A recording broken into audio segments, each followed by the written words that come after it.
nyuwun pangapunten panjenengan saged nyangka ibaratipun saged gelar kedah saged gulung kasampun ati pramesti para guruku menika kados pundi adiku wektinipun kados pundi lajeng sindangane menika sinten mawon sabab ingkang dipun aturaken dhateng Kakang Dewaki Bathara Narada menika jaman ingkang sampun kelampahan lajeng mandhap jaman ingkang dereng kelampahan mbok menawi Kakang Narada saged babaraken perkawis jaman menika kula sumanggaken apa ketengre pengalaman anak putu kunangan setan sebelah lagi ya ini adikku yuk pangapunten zaman Purwo dumadi ini zaman samaring sangat mereka senjamanipun senjamani sangat benar senjamani sangat benar ini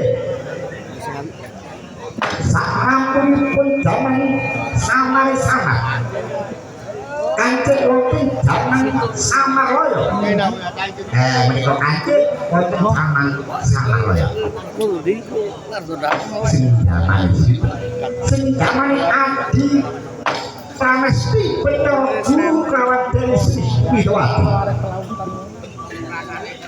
sing perkarakno apa ketengre pengalaman sing perkara perkara wedok mereka zaman Samaraya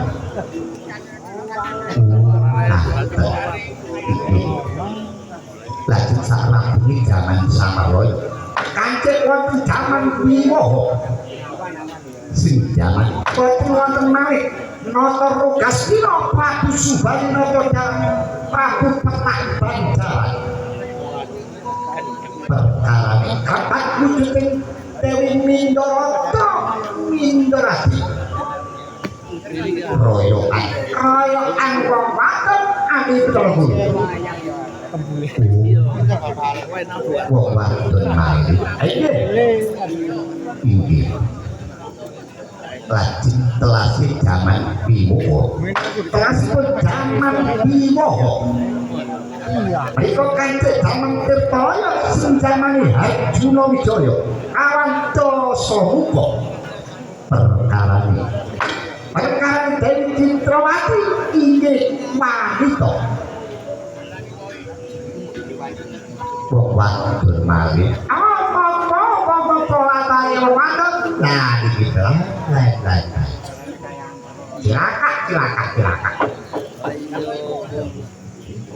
nah pendakan ini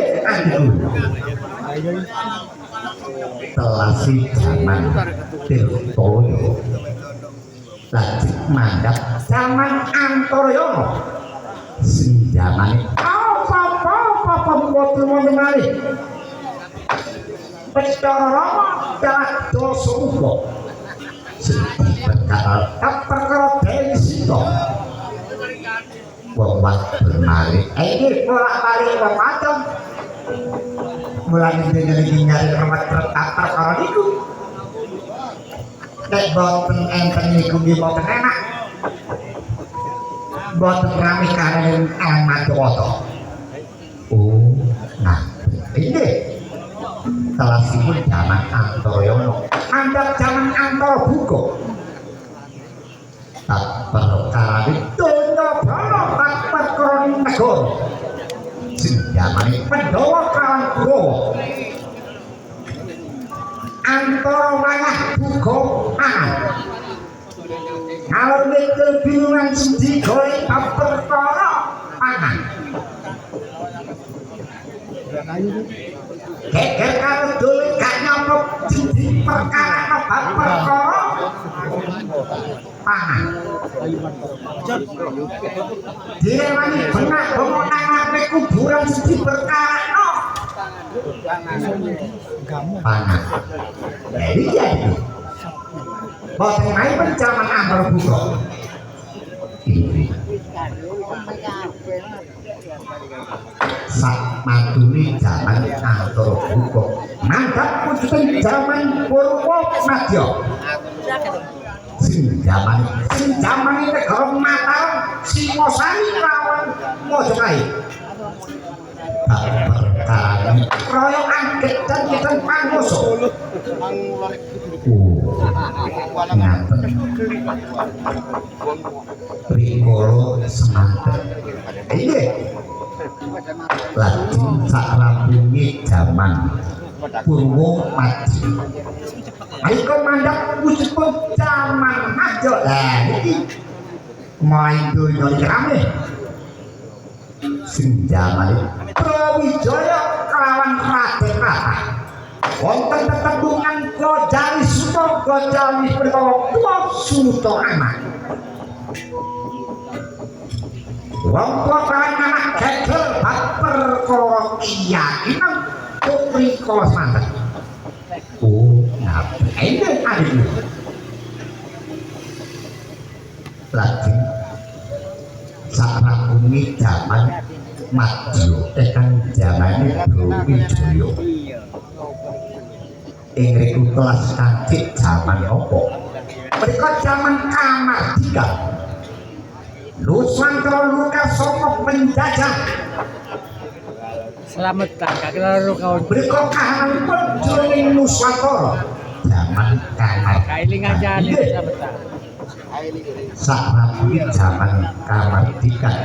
Mujudake jaman Kencana Nusantara bangun. Nah, ini Latin telah zaman Kencana. Menika kentak ingkang atus-atus kanthi kananipun jaman akhir. Akhir zaman. Akeh wong tuwa ditinggal dening anak. Akeh anak golek wong lan akeh guru rabi murid. Wansara ana mung ngerti tata krama lan dikaling donya keprek wong angkara murka. Iblis cakelamat cinta dipangoso ati panes dibetara.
Matur sembahipun gandang cethok welo-welo.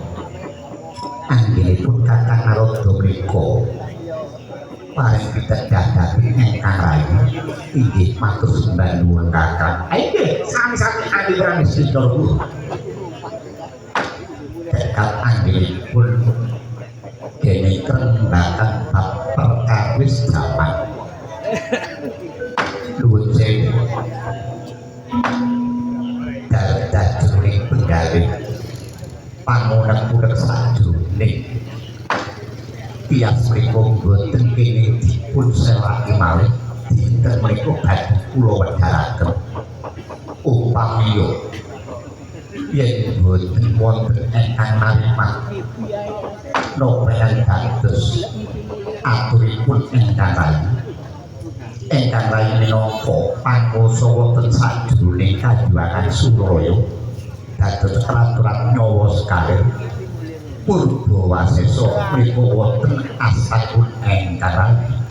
Adi pramesti Prabu. Inggih. Semoga penjualan aktif pranis dipun rumaku datang engkang koko wonten nopo. Ngapun datang. Kulo menika sampun sawetawis melampaui duduk. Adik guru menika melampaui duduk. Si iki guru nek ana dewa duduk. Lajeng kekaipun adik pranes dipun purwakal sunya iku. Ngaten. Anggenipun engkang rayi kepisah dhateng Dewi Umay. Inggih Dewi Umay nyalai aturane Dewa Suraya. Nanti labrak angger-anggere palengkayangan. Inggih kula hukum wonten kayangan Sinetra Balamalih. Mila Kakang kangge gantosi garwa kula boten wonten malih ingkang dados menika kelangenaning tias Ning, boten wonten ingkang dados ganti garpan dewa Bathara Guru hamung kejawi putra kula kang aran Dewi Sri Widawati mekaten Kakang.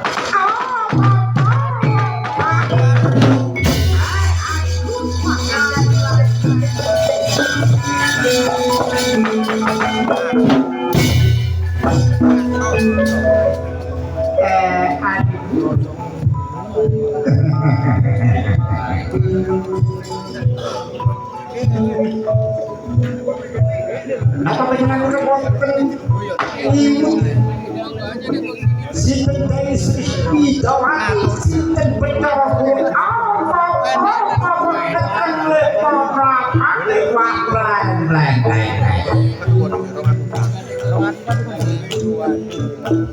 Sri Widawati kok anak Bathara Guru dapat arti rapi dewe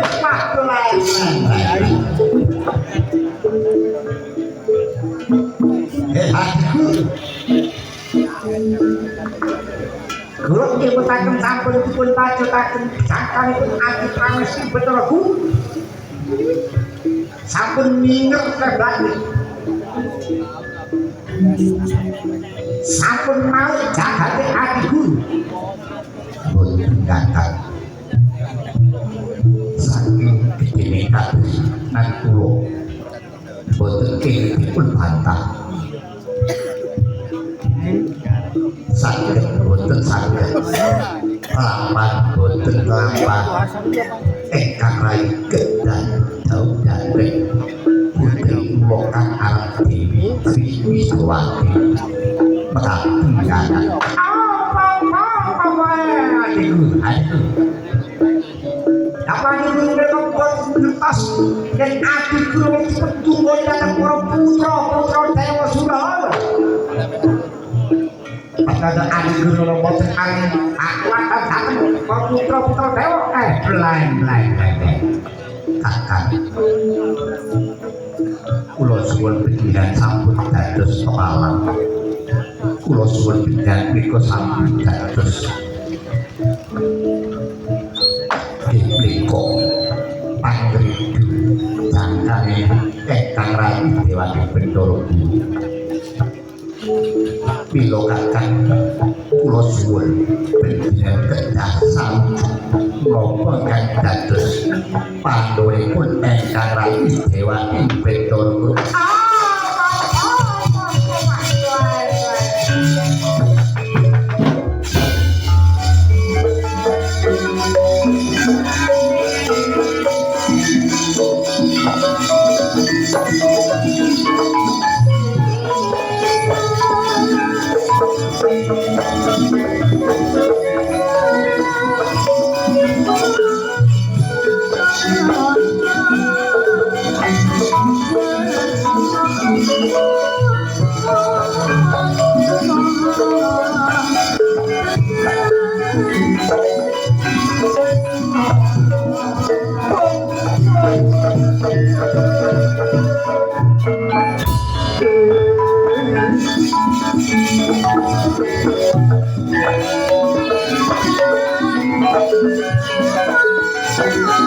Kados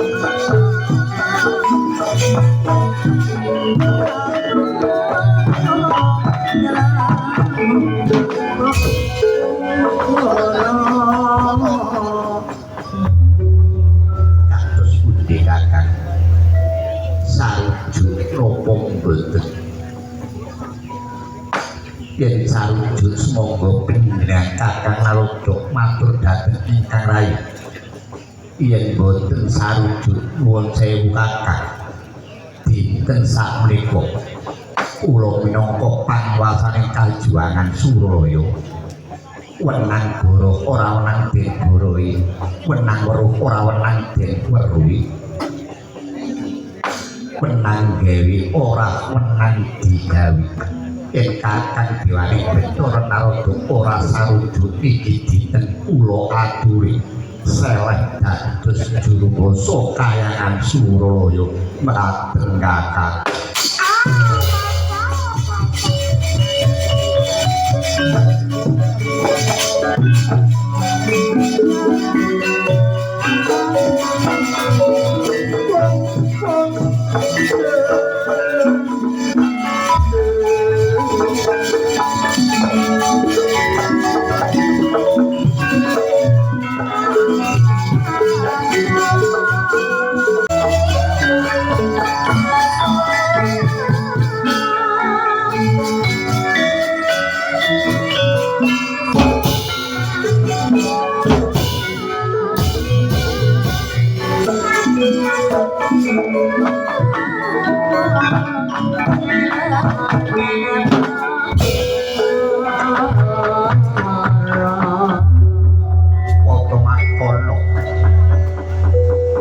Sampun paring warna dapan dikali Trisang Dewaning Bathara Guru arsa dikapun ring kursi gading pinagriting kencana yen parkaparan gento Trisang Dewaning Bathara Guru mlebet wonten ing katon terkedat